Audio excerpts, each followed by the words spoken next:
مرحبا يا رمضان مرحبا يا رمضان ni mwezi mmoja uliosakirwa na miezi yose.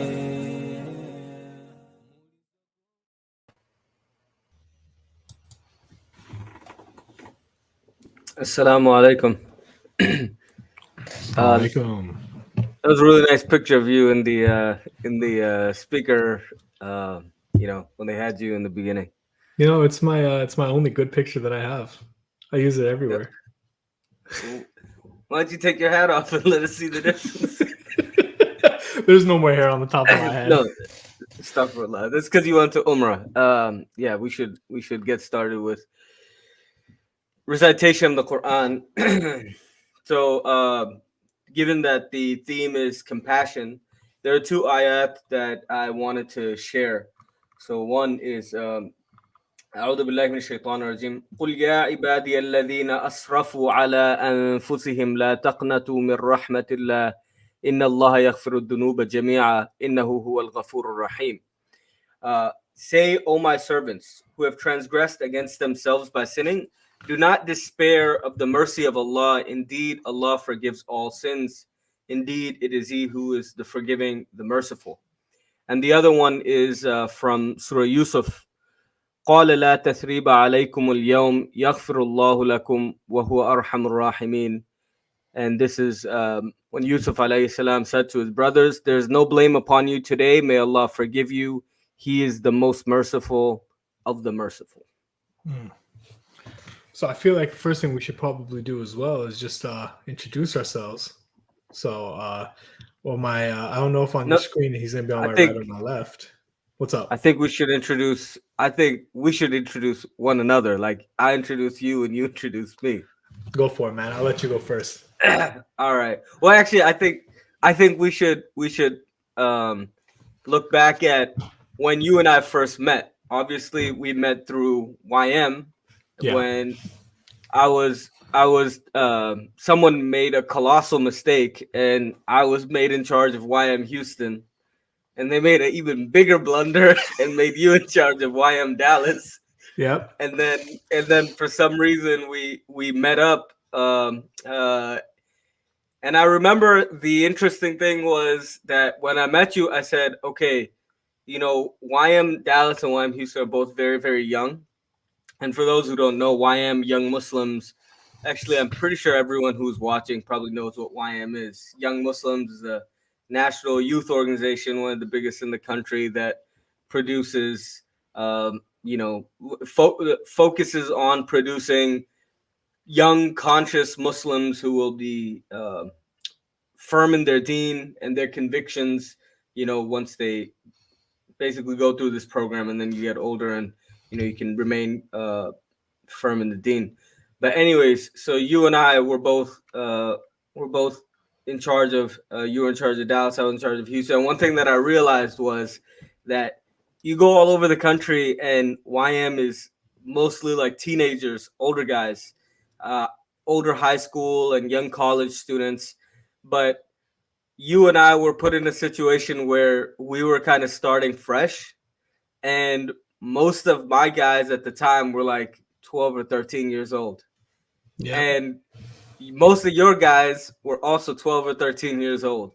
And you and I at the time were not 12 or 13. We were a little bit older. And so you and I both had this. I remember when I talked to you, I realized that you were in the same boat as me, that you, like me, are focusing on, like, yeah, we're in a position of leadership, but more importantly, we had a responsibility to prepare someone who would be an even better leader and we were looking at these young brothers who were like in 8th grade, and trying to focus on developing them. And as I was reflecting on that, I remembered like compassion was a very, very big part of that, of going through that process, because when you're trying to develop a young person into a leader, um, I mean, you have to lead with compassion. So Oh, that's what I absolutely. remember. That's what I remember about you. You were in charge of YM Dallas, and you were going through the same struggles that I was going through 4 hours south. And this must have been what, 9, 10 years ago when we first met. I believe so. Yeah. Yeah, so it's been a while. We're both now way past the YM age, and now we look for compassion from the people who are in YM, so that they don't judge us for how old we've become. But yeah, no, it was a different time, man. Something that really stuck out to me was kind of like the age groups within YM. We're stuck between the ages of 13 and 25, and once you're 25, you're out, right? And for good reason as well. If me or you both tried going back into one of these neighbor nets in today's day and age, we probably wouldn't be able to connect as well to them. And the same people we showed compassion to, they'd have to show compassion to us. Yeah. And I think we can talk on a more. I think we can talk even on a more general, uh, uh, scope than just YM. Like if we look at any masjid, right? You notice that the masajid that have a lot of there's a lot of masajid that we go to, unfortunately, and we don't see any young people. Like if I ever go to a masjid for like Maghrib or Isha, and I don't see like sneakers on the shoe rack, or in front of the shoe rack, then it's almost depressing, because then you go inside and there's no young people there, right? And the and you've been on a masjid board before, so maybe you can explain this a little bit better. But like what the theory that I have is that if you want a masjid that has a lot of young people coming, a lot of children, a lot of middle schoolers, high schoolers, parents are not struggling to get their kids to come to the masjid, it's usually those masajid where the elders are compassionate to the young, right? Which is what the hadith teaches us. Do you agree with Absolutely. that theory? No, 100%. I mean, I think we've also seen like, some of those videos pop up here and there of, in Turkey, they'll have the kids playing in the back of the masjid. They say that if you don't hear the kids' voices in the back of the masjid, then when you move on from this world, the masjid will be empty as well, because those kids never learned to love the masjid. Yeah. I lived in Atlanta for 2 years, as you know, and I moved back to Dallas. And one thing that I really appreciate, and I think you can appreciate this as well now that we both have kids, is that, you have the men's room with kids, so that they have their own space over there with inside the masjid. But then they can go out, they can do their thing, but we still have a dedicated space just for us, so that they can learn to love the masjid. Yeah. The masjid that I go to, alhamdulillah, is very, very kid friendly, but I think it's a bit too kid friendly. I mean, I'm getting a little embarrassed to take my kids to the masjid, man. Like we finished the law, and he has like all the car keys that anyone.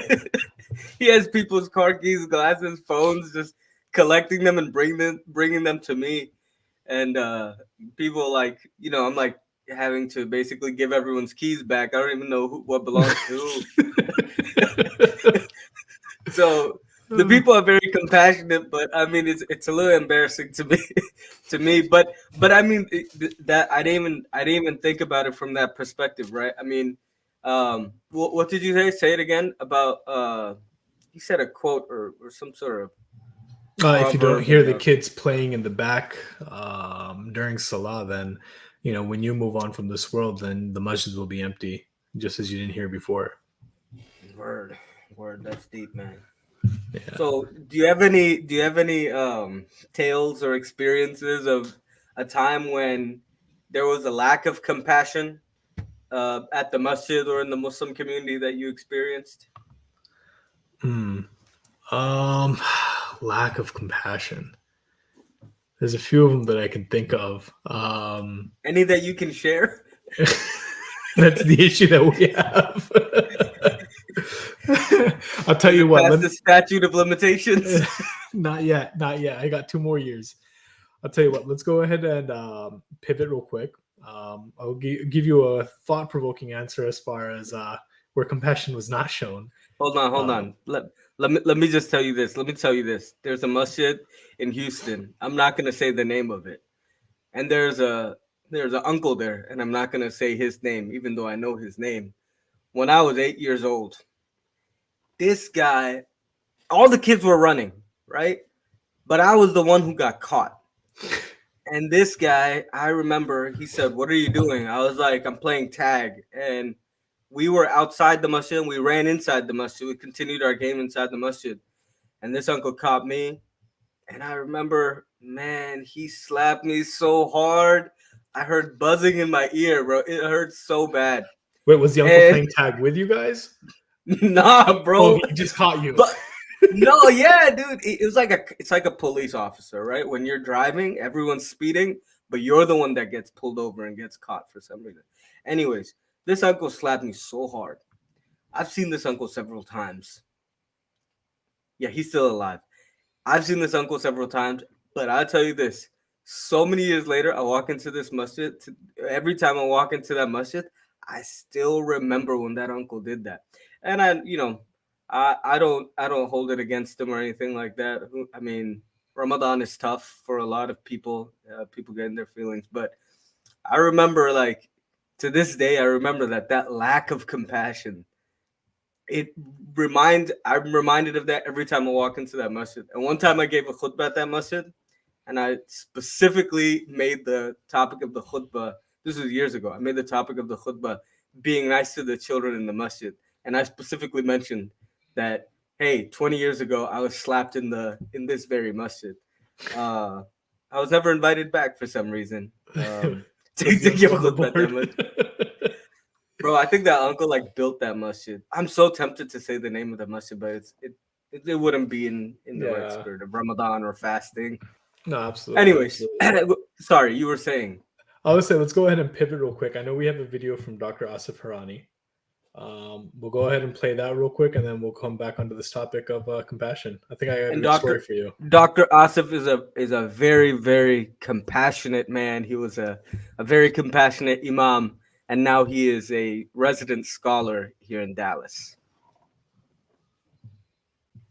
السلام عليكم ورحمة الله بسم الله والحمد لله والصلاة والسلام على رسول الله وعلى آله وصحبه ومن والاه أما بعد. So Alhamdulillah, this is the 4th video in the series. First video we discussed about Allah's instructions are more important than our feelings. This is the essence of fasting. Second is the relationship between the fasting and patience. Third is relationship between the fasting and being grateful to Allah subhanahu wa ta'ala. This video we'll talk about being compassionate to people. This is extremely important. As a matter of fact, you will going to appreciate this hadith related to the theme of the video, where Aisha radiallahu anha narrated that Prophet Muhammad sallallahu alaihi wasallam was a generous man. We all know this. But during the month of Ramadan, he was extremely generous, because obviously month of Ramadan have its own blessings, have its own barakah, but at the same time, for us, month of Ramadan is a time when we develop a compassionate, or we should develop a compassionate attitude for our fellow human family, whether Muslim or even if they're non-Muslim. We should have, because we are a larger part of human family, we should develop this compassionate attitude towards each other. And why is that? So because you are hungry, you are thirsty, so you should feel the hunger of the poor, you should feel the thirst of the poor, and this in and of itself build that desire of being more compassionate towards your human family. And this is one of the traits of Allah subhanahu wa ta'ala, attributes of Allah subhanahu wa ta'ala, where Allah says Ar-Rahman Ar-Rahim. He's the most compassionate. And this is something which we are being told by Rasulullah sallallahu alaihi wasallam, that you cannot have any relationship with me if you don't reflect compassion in your heart, especially when you're dealing with your loved one. And there's so many ahadith talking about compassion, that If you are compassionate to the people of this dunya, then the one in the sky will be compassionate to you. So this religion is actually built on the idea of being compassionate, and we invite even non-Muslims to Islam because we are compassionate towards them. We as a wellness, we want good for them. We don't want any human to go to see them that they would burn in hell. That's why each and everything, even if they disagree, we'll tell them that don't do this because eventually this will be harmful for you. Coming back to Ramadan, coming back to fasting, fasting in and of itself is enough exercise so that you can feel compassion for the entire human family. And this is what we are supposed to do. I ask Allah subhanahu wa ta'ala to give us all the feelings of compassion for each other, so that inshallah we can build that through fasting. Jazakumullahu khairan. Ameen. That's the man right there, Dr. Asif. Doesn't So get better than that. as I was listening to him, I started to think to myself that I don't even know if I knew what the word compassion meant until I was a little bit older, and we've been using this word. So, how would you define compassion in a way that, let's say, a 5-year-old would understand? Let's say a 5-year-old comes up to you and says, "What is compassion?" And it's so strange because I think we're on the same wavelength right now. Because I was just about to ask you that we're talking about how elders need to show compassion towards kids. Do kids need to show compassion towards adults as well? And so I Hmm. think this is probably a good way to segue into how do you define compassion? Um, for me, compassion is one of those things where you have an inert desire, something within inside you that you want something better for someone else than you want for yourself, right? You're willing to sacrifice something that you might have to give up in order for someone else to prosper. And so, for an example of this, right, let's say you are at the masjid, right, and you have a bottle of water, and someone comes in who's very thirsty, right? Now, that bottle of water is yours. You don't have to share that water bottle with anybody, but it's out of compassion that you say, oh, let me give this water to that person. They might need it more than I need it right now. Do you have a more, I know you're a law student graduating soon, inshallah, so you might have a more technical definition for us over here. Let me look through these books that I put over here in The the book of ethics. right Book before. of ethics. No, the law is not very ethical. Anyways, but you mentioned a good point about the youth being compassionate to the elders. So I think being compassionate does mean, like, the example that you gave, or it doesn't, you gave the example of a person, right? But like, imagine that you come home and there is like this cat that's like, right out, like a stray cat right outside your house, right? And she is like, he or she, whatever, the cat is like dying of dehydration, and you are just compelled to run in and get a bowl of water, and you don't even care if, like, this is like, oh, this is an expensive bowl, and my mom says we can only use this bowl on like really special occasion. You just fill it up with water and you go and you put it out there because you want to help the the cat, right? And you stop thinking about how is this going to benefit me. I think that's compassion. And you mentioned about the young people, being compassionate, or being kind to the elders. And while that is important, I remember there was a hadith, and while you were talking, I had to look it up to make sure, because I don't ever want to misquote a hadith. And the hadith actually instructs us that the elders need to show mercy and compassion to the youth, right? But the youth are required to be respectful or acknowledge the rights of the elders, because compassion usually comes from a person who is in a position of strength, who has the ability to give favors to others. That person shows compassion and so usually it's the elders are in a position of strength, so they can show compassion to the young people, and then the young people are required to be respectful of the elders. Of course, the elders should also be respectful of the young, and the young should also be compassionate of the elders. But I think that this hadith just has, like, just in society, more often than not. The issue more than likely will be that youth are being disrespectful. I mean, I was being disrespectful running into the masjid, thinking there's no repercussions, that I can just run through the masjid, you know. Well, I was in the musalla. I can just run through, where the shoe rack is and near the wudu area. I can just run through there and nothing's going to happen. Of course, someone's going to stop me. But at the same time, you got to be compassionate. You got to reason with, Absolutely. them, right? Absolutely. But Do you think it would have been any different if the uncle had just stopped you and talked to you, showed a little bit more compassion versus slapping you? let me just tell you this: if I'm ever in that masjid and that uncle's playing tag and I catch him, oh man. Anyway, Man. And I think you talk a very good point about it's someone who's usually in the position of strength that has to show compassion. yeah, Something that we're kind of reminded of as I think me and you are getting older is that we have kids now who cry for absolutely no reason. My son sometimes when it's time for him to sleep, I'll feed him, I'll change him, change his diaper, I'll put him in his night suit, I'll have the blanket on top of him, and he'll still want to cry. Right? I mean, everything is right there for you to fall asleep. The perfect recipe, but he still don't want to fall asleep. And in those moments, we have to show compassion to our kids. Now, on the same side of that, when your parents get older, right? Sometimes they might say something to you more than once, or sometimes they might need help understanding something that wasn't a normal thing for them back during their time. How to send a video from their phone or yeah, something like that. And yeah, at that same time, we have to show compassion upwards as well. It's then that's kind of where that conversation is coming from, right? We're kids, I think, need to show compassion, but it's how it's shown that's important. In yeah. Ramadan, when we're fasting, we're abstaining from what? Food and water. Do we now have more of an appreciation for the benefits that Allah subhanahu wa ta'ala has blessed us with? And then having compassion for the people who don't have the same things that we do, who don't have food. I'm pretty sure you saw that video once where a brother called in, those asking mom hotlines, Yeah, yeah, yeah. and he was like, I know exactly what you're gonna ask. is our fast count if we have nothing to open our fast with? There's no Yeah, water and there's no food.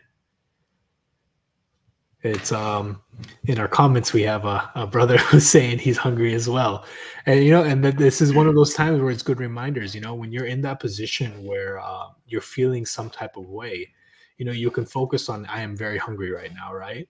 But then the other side of it is I'm hungry. This is Ramadan. Why am I fasting? What is the purpose of my fast, and who does it benefit at the end of the day? you know, one thing that I'm thinking of a lot of times is like, um, and it wasn't intended to be this way, but the example that I gave where I felt that someone was in a position of strength and could have shown me compassion, but they showed me, um, they chose violence instead, right? They showed me the opposite of compassion. And then if the tables were turned, then how would I respond, right? And one of the ayat that I recited in the beginning was of Yusuf alayhi salam, right? And I think we all know about the story of Yusuf alayhi salam. I think that surah is actually like, for those who maybe haven't really read the Quran, like with the translation or with the meaning, or listened to the tafsir of it, I think Surah Yusuf, a lot of times when you're younger, is a good place to start, just because it's so easy. It's a story, right? And the central theme here is that you have a prophet, Yaqub, who has many sons, and one of his sons, Yusuf, is going to be is a prophet, and the other brothers are jealous of him, and they plot against him, and they try to get rid of him. And then not only do they try to kill their brother, who is a prophet, but then they come home to their father, who's also a prophet, and lie to him and hurt their father, right? And then when, I mean, I don't think I even have the ability to go through all of Surah Yusuf, but Yeah. at the end of it, Allah is the one, He didn't die, and Allah is the one who decides what happens and when it happens. And Allah chose for Yusuf alayhi salam to be a very powerful man, and his brothers now come to him asking for help. And at the end of this story, when the tables are turned and the Prophet Yusuf, the brothers were not compassionate towards their brother. They chose violence, right? And now the tables have been turned, and now Yusuf alayhi salam, he can do whatever he wants to his brothers. He's in such a place of power. But what does he say? And this is what I mentioned in the beginning.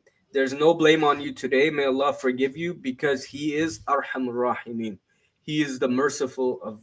He is the most merciful of those who are merciful. He's the most compassionate of those who are compassionate. And one of the lessons from this particular calling Allah Arhamur Rahimin in the same sentence where you are forgiving others, like I'm forgiving you, and then I'm glorifying Allah for being the most merciful of those who have mercy. And one of the explanations of this that I learned was the most merciful of those who are merciful. So if I am merciful to you because I'm forgiving you, or I'm compassionate to you because I'm forgiving you, never forget that Allah is the most merciful.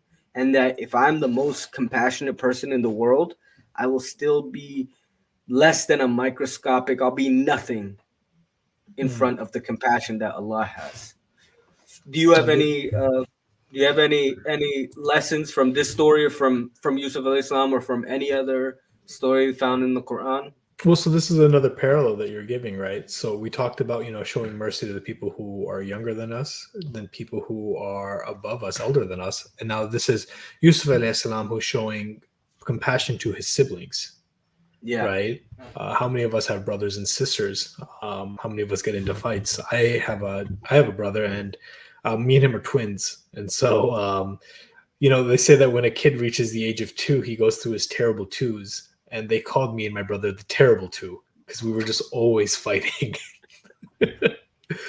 But it's the compassion came a lot later than I'd like to admit, but it did come, and it's so much better now for our relationship as well.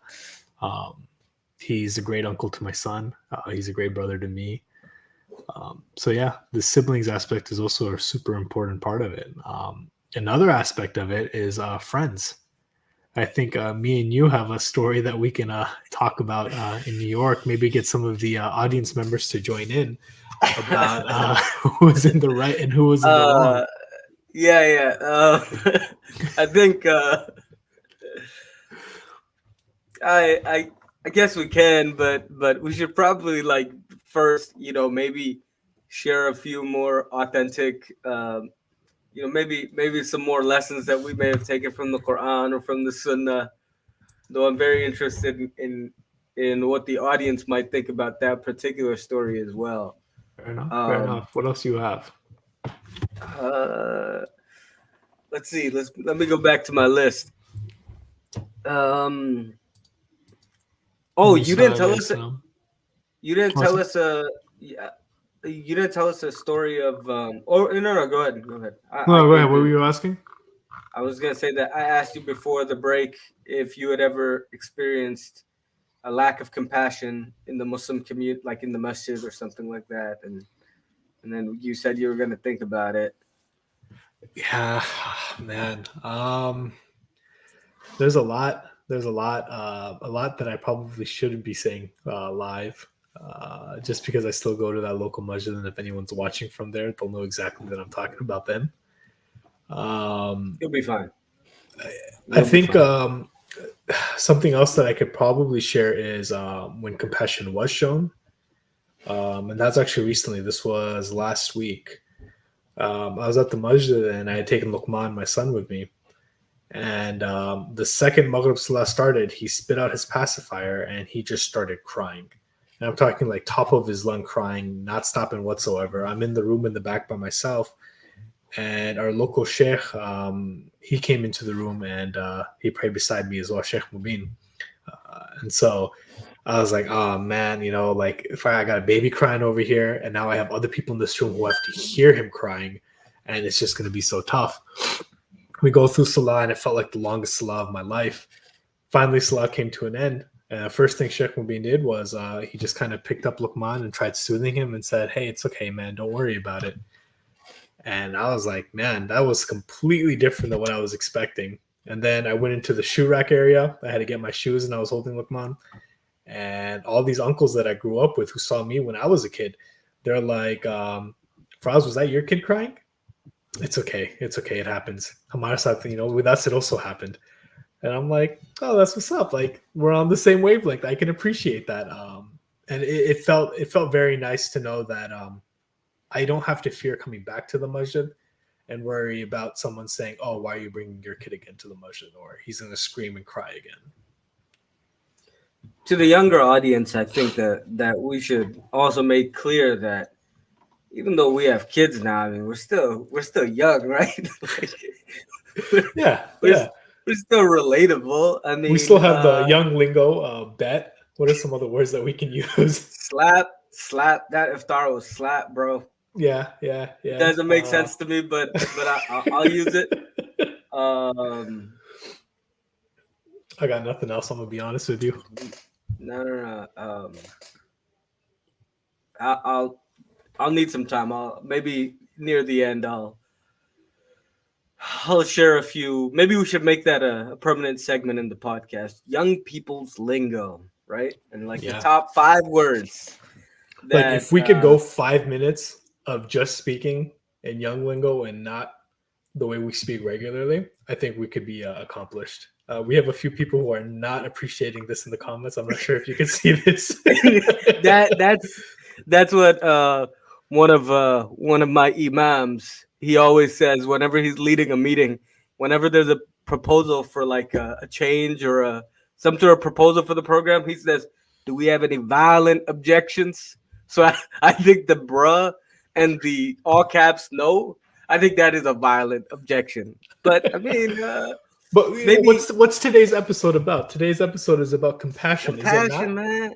Compassion. So I'll tell you what. If you guys could just drop a few words in the comments chat for us to use in our podcast, we'll go ahead and throw it in and see if we can make it relatable.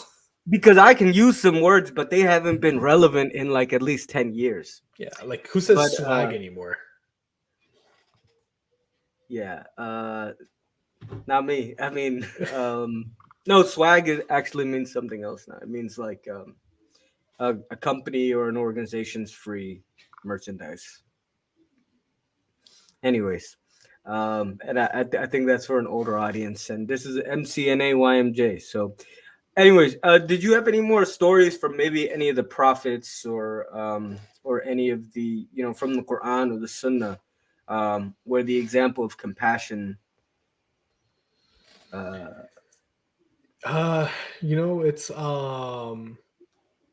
during the time of the Prophet Sallallahu Alaihi Wasallam, we had there was the dua that the Prophet Sallallahu Alaihi Wasallam made was that please strengthen Islam through either Abu Lahab or Umar radiallahu anhu.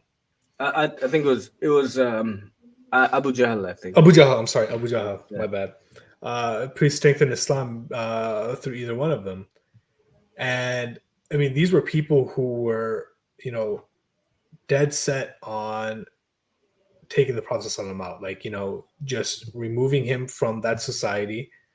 And so that he, and what does the Prophet ﷺ do, right? First thing he does is he prays for them. Right. Yeah. And we see we see examples of this throughout the history of the Prophet ﷺ. I mean, if you look at the city of Taif, right? He's leaving Taif after an unsuccessful campaign over there, and the people of the city line up and they pelt rocks at him, right? They pelt him at his feet. And it's to the point where, when he sits down finally and it's time for him to take his shoe off, he has to peel it off because there's so much blood on his feet. Yeah.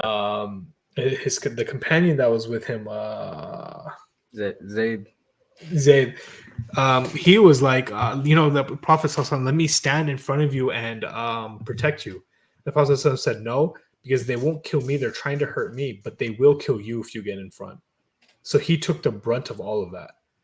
And then he made such a powerful dua, and the dua was so strong that, the angels came down and was like, Ya Rasulullah, we heard your dua. and I'm here to tell you that we're ready to cave these two mountains and destroy the entire city of Taif. And the Prophet said no, because if there is even a off chance that one of them becomes Muslim, I don't wish to take it away from that. Right. And if that does not scream compassion, I don't know what is, right? I mean, after the uncle slapped you at the masjid, was your first thought, let me go ahead and make dua for him? I mean, let's not bring me into this, you know. No, but I think that is, you know, first of all, the Prophet Sallallahu Alaihi Wasallam was sent as arham as rahmatul lil alameen, right? A mercy to mankind. And throughout his life, we see example after example of when others were when others hurt him, when others were evil towards him, when others were violent towards him, when others were petty towards him, when others were jealous of him, and all sorts of things, right? And in so many of those situations, when the tables are turned, so to speak, and now he has an opportunity, if he would want, if he was a regular man like you and I and had an ego, he would have taken vengeance, even a little bit, right? But that we never saw that happen. You gave the example of Taif, where the people treated him so horribly, the way you wouldn't treat your worst enemy. They treated him like that. Why? Because he was trying to do good. He was inviting them towards good, and he wanted what was best for them. And like you said, when he was given the option of destroying them, he said no, because someone from the next generation might become Muslim. Another example was one of the closest people to the Prophet ﷺ was Hamza radiallahu anh, his uncle. And as we know, his uncle was killed in the Battle of Uhud by um, a slave who was an expert at throwing a spear, who was hired to kill the Prophet's uncle ﷺ, in exchange for his freedom.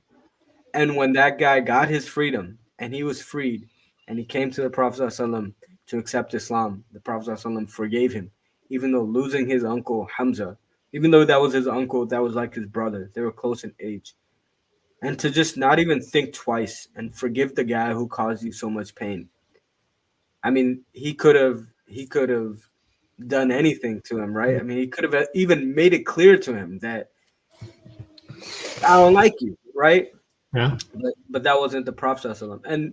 And I feel the need to also share, one more example is that in Medina there was a hypocrite, one of the leaders of the hypocrites, Abdullah bin Ubay, right? And Abdullah bin Ubay he was one of those who would, in front of the Prophet sallallahu alaihi wasallam, he would talk good to the Prophet in his face. He made it sound like he was a committed Muslim and he was down with the cause, but behind the back of the Prophet sallallahu alaihi wasallam, he was plotting against him, and he was really an enemy of the Prophet, dressed as his friend. And someone who does that, someone who says, "I'm your enemy" to your face, you actually respect a little bit more than someone who says, "I'm a friend" to your face and is actually trying to stab you in the back. And when Abdullah bin Ubay was dying, or when he died, I think, his son came to the Prophet sallallahu alaihi wasallam, and he was basically begging the Prophet, or appealing to the Prophet sallallahu alaihi wasallam for help. That my father is dead, and I know that he was a hypocrite. I know you and him were not on the same page, but he was still my father. Now the Prophet ﷺ could have, if he was a regular man like you and I, he could have said to him, "Your father was an evil guy. I'm not going to do anything for him." But the Prophet ﷺ did not want to punish the son for the sins of his father. And so he took the cloak off of himself and he gave it to the son of Abdullah bin Ubay, and he said, "Go bury your father in this. Go bury your father in the cloak of the Prophet." And Abdullah bin Ubay was buried like that. And that again is like, when he was in a position of weakness, he was treated harshly and badly. But when he was put in a position of strength, he responded with mercy and compassion. And finally, when he got back to Mecca and he confronted the people, his own people who had mistreated him, and people who had fought against him and all these things. And finally, the tables are turned, and his Islam is powerful enough to conquer Mecca. And he comes back, and some of the people are fearing he's going to come back and take vengeance, exact vengeance on us. He's going to give us payback because we treated him badly when he was small, and now he's huge. He's going to treat us badly. When he came back, he said the same exact thing that Yusuf alayhi salam said, that there's no blame on you today. May Allah forgive you. He is the most merciful of those who have mercy. So again, just like Yusuf alayhi salam, when he was in a position of power, he forgave, and in the same sentence where he forgave, he praises Allah as being the most forgiving, the most compassionate out of those who are compassionate. You just can't even top that, man. Cannot top that. It's awe-inspiring. I was just with you this past Saturday or 2 Saturdays ago, where we were in downtown Dallas, and we had met up with Brother Victor, who's doing a lot of work in the community over there. And one thing that was a recurring theme over there with all the other people that he introduced to us was a lot of compassion. Yeah. A lot of these kids were so thankful for the work that he was doing with inside that community. And I think that's it's a testament to what it is to be a upstanding Muslim in today's day and age as well. Yeah. Right. It's one of the things that I don't think anyone would disagree with is that it's very foreign being Muslim in America right now. But the one thing that we do have is our character, which outshines any other religion. There was that news piece where someone was bashing Islam, and the other guy, he wasn't even Muslim, and he said, you would be absolutely lucky to have Muslims as neighbors because they're some of the nicest people. Yeah. We have someone in the comments asking, how can we be compassionate to our bodies when we fast? Because I feel hungry and tired sometimes. Oh, you know what? That I think sets us up for the next piece, the nutritional tips video. So that video is specifically to answer your question. Not sure who asked, brother or sister. Or Here's the say nutrition Sister video. Iman. Let's go ahead and get that video playing. Wallahi wa barakatuhu. I hope you guys are all doing well. Inshallah, Ramadan is continuing to be something that's of benefit, and we are getting benefit from it, inshallah. Today, as promised, I'm going to talk about the second part of the iftar tips, foods that we can actually incorporate into our meals and make our meals very balanced and healthy, inshallah. But before we do that, let's make sure that, as we mentioned last week, we are grateful for the variety of food that Allah subhanahu wa ta'ala has blessed us, and that we are compassionate towards those that don't have the same benefits and bounties that we've been given. And let's definitely be, grateful for that. So today, I'm going to briefly go through a couple of different components that incorporate a balanced, healthy meal. So the first thing that you need to incorporate are carbohydrates. And I've mentioned some of these things before. The complex carbohydrates are things that help us to feel full. They take longer to digest, and so they prevent us from feeling hungry. But the good thing about complex carbohydrates is that they're also high in fiber. So it's important to ensure that you're eating lots of things like whole grains, like barley. As I mentioned before, the Rasul Sallallahu Alaihi Wasallam would make a porridge from barley, and also wheat, oats. Quinoa is a really good complex carbohydrate that's also high in protein, so it gives you that benefit as well. And then things like lentils and beans, which are also very high in protein as well.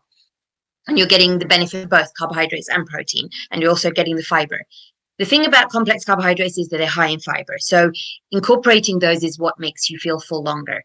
And including fruit and vegetables is also a very important part of including that as your part of your carbohydrates.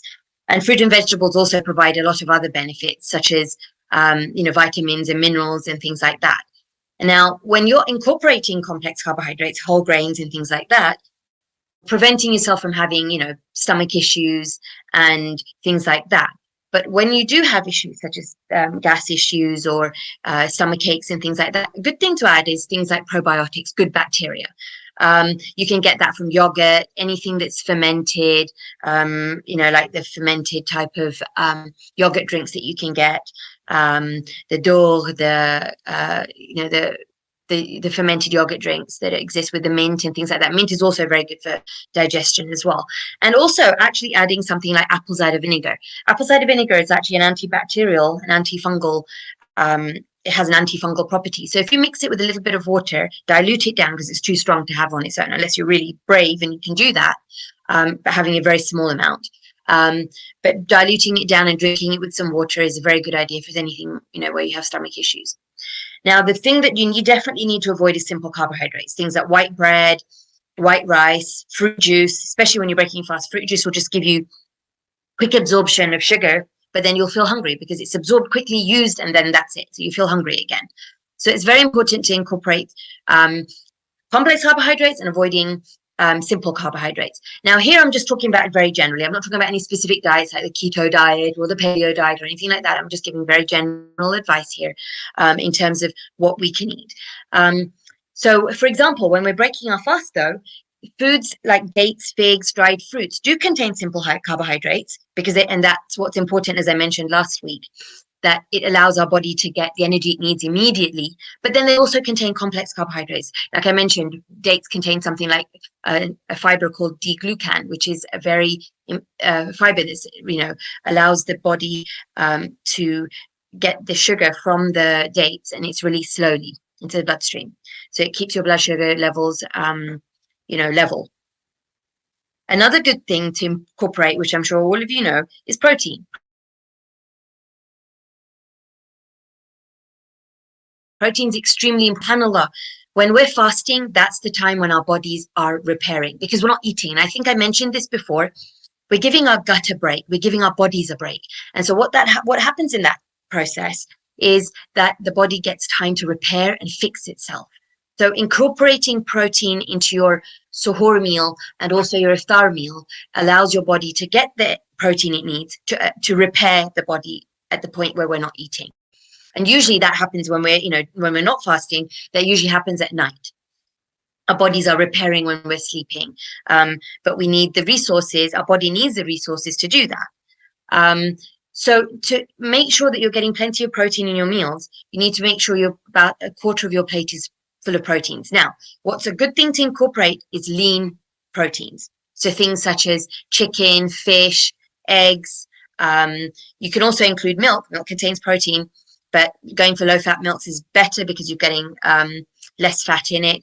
Nuts, seeds, all of those things. And legumes. Legumes, as I mentioned, are beans and lentils. Now, beans and lentils by themselves are what are known as incomplete proteins. But when you combine the beans and lentils together and make like a stew, or you make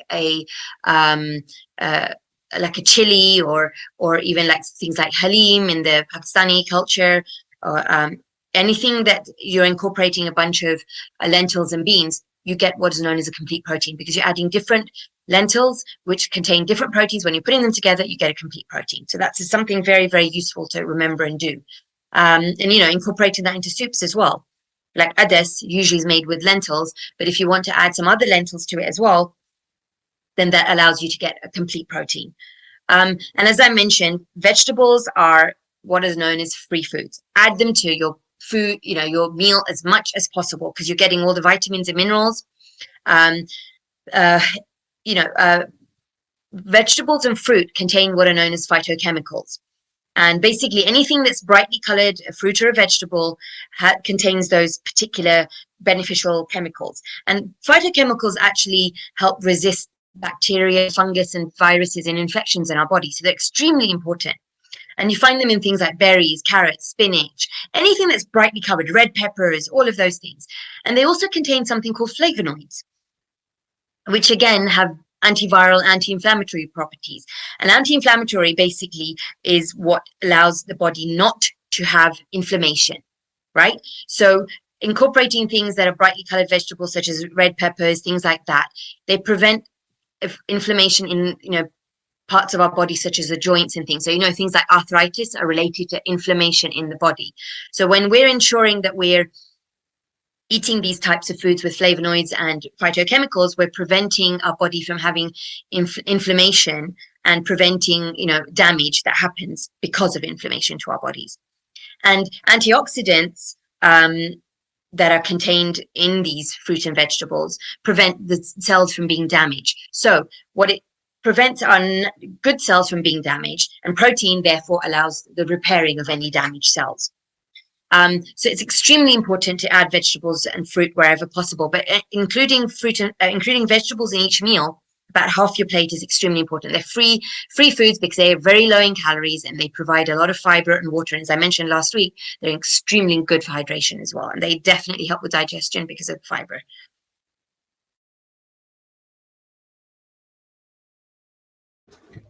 Faraz, where you at? I'm think right for here. us.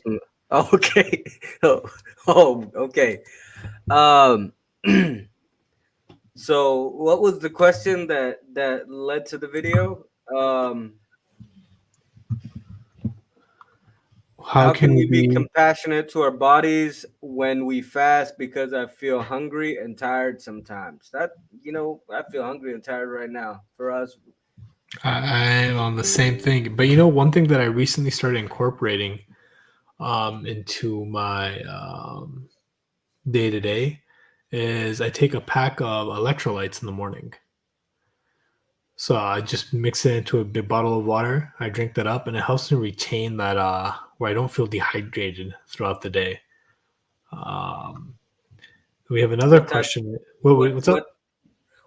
Actually, I was gonna troll you a little bit, but Let's actually, hear it. I think it's a good question. How can we be compassionate to our bodies when we're starving it? Right? I mean, food and water is good for us, but here I am. I'm not eating or drinking anything. So how is that being compassionate? And I think that that's a valid question. And I think a lot of people are asking that question. But you know what?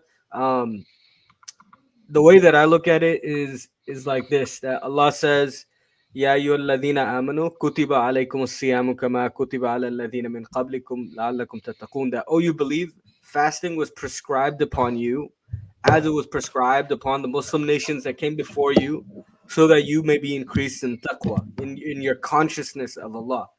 And I think that the key right there is that it was prescribed upon us. For us, who created us? Allah subhanahu wa ta'ala. Who fashioned our bodies, who manufactured and engineered our bodies, Allah subhanahu wa ta'ala. and who gave us the prescription to fast.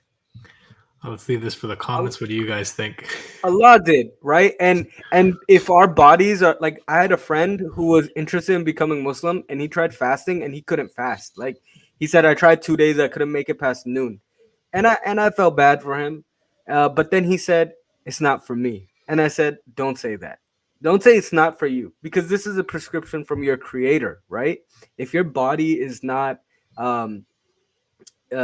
conditioned to a point where you are able to fast, then that's not the fault of your creator. That's the fault of you for not treating your body the way it needs to be treated.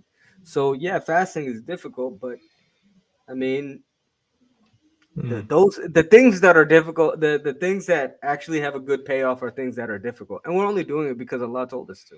The most compassionate told us to do that. So we have another question from Bacon Master YouTube. Is suhoor eatable when you come back from Tarawih, like around 1 a.m. or 2 a.m.?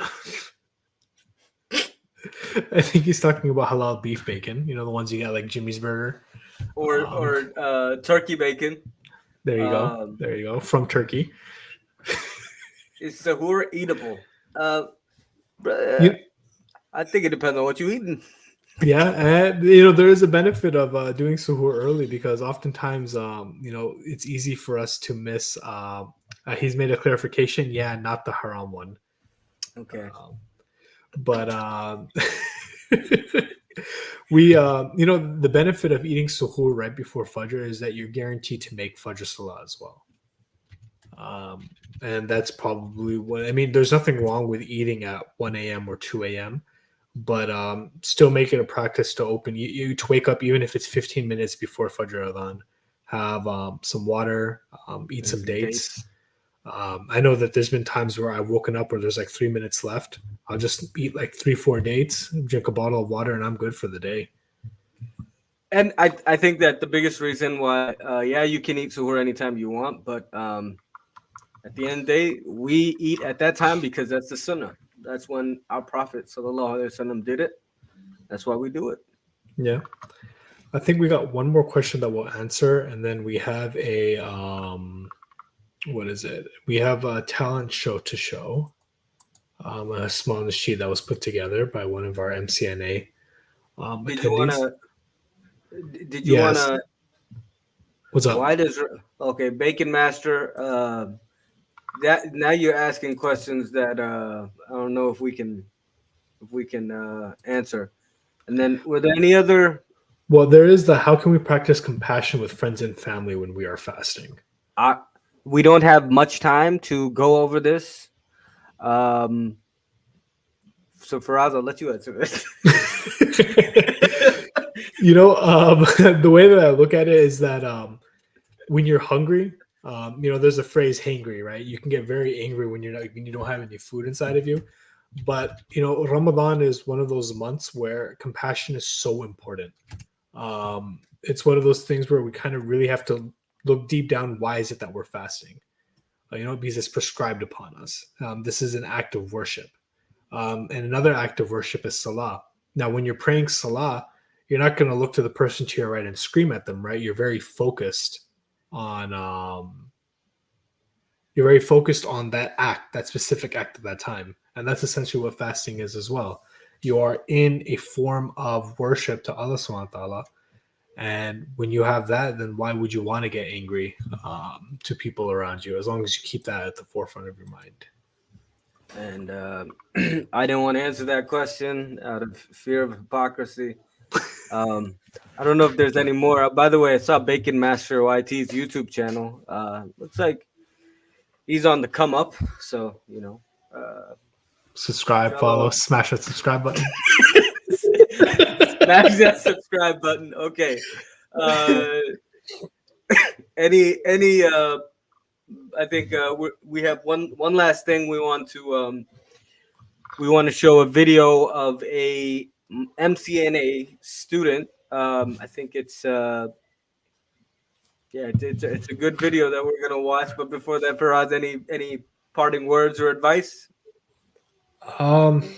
You know what? We got a few days left of Ramadan, maybe 12, maybe 13 days left of Ramadan. Try to make your best out of every single day moving forward. That's really what I have. Let's go ahead and play that nasheed. Assalamu alaikum. I will be saying a nasheed Allah with everything. Hey, little fish in the bottom of the ocean, moving along in a really cool motion. Did you ever wonder where you came from? Who is the Lord of all creation? The little fish said, that's my Lord. The little fish said, that's my Lord. The little fish said, that's my Lord, Allah, the creator of us all. Hey, little bird, so way up high, light up the sky with your color design. Tell me who made you and I, me to walk and you to fly. The little bird said, that's my Lord. The little bird said, that's my Lord. The little bird said, that's my Lord, Allah, the creator of us all. Allahu Akbar, our creator. There's no one greater than Allah. So why do we stand tall? Too proud to recognize what's right before our eyes. Signs from our Lord. Hey, alligator, laying so still. Who's your maker? By whose will do you crawl and do you swim? Who controls everything? The alligator said, that's my Lord. The alligator said, that's my Lord. The alligator said, that's my Lord, Allah, the creator of us all. Hey, king of the jungle, the mighty lion, top of the food chain, no denying. But who was the one that you rely on, life or death? Who is deciding? The lion said, that's my Lord. The lion said, that's my Lord. The lion said, that's my Lord. Allah, the creator of us all. Allahu Akbar, our creator. There's no one greater than Allah. So why do we stand tall? Too proud to recognize what's right before our eyes. Signs from our Lord. Hey my brother, hey my sister, see yourself as self-sustainer, but don't you see what will come later? We all return to the Creator, then we'll say, that's my Lord, then we'll say, that's my Lord, then we'll say, that's my Lord. Oh Allah, forgive us all. I travel the world, north to the south, east to the west, and there is no doubt, whatever I see, whatever I found, I can hear them sing out loud. Alhamdulillah, praise my Lord, alhamdulillah, praise my Lord, alhamdulillah, praise my Lord, Allah, the creator of us all. Allahu Akbar, our creator. There's no one greater than Allah. So why do we stand tall, too proud to recognize what's right before our eyes? Signs from our Lord, 'cause Allah made everything. Allah made everything. Allah made everything.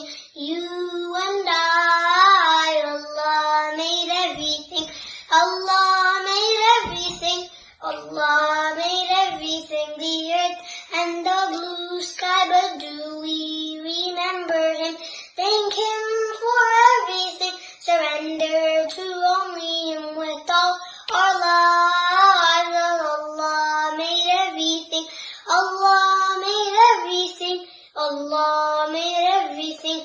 You and I. Allah made everything. Allah made everything. Allah made everything. The earth and the blue sky. But do we remember Him? Thank Him for everything. Surrender to only Him with all our lives. Allah. Subhanallah. It's crazy that Zayn Bika was like one of the hottest nasheed artists when I was that young, and to this day everyone's still singing his nasheeds. Yeah. I found some unfortunate news while this while we were on this while that nasheed was going on. It seems that Bacon Master YT says his other channel was deleted.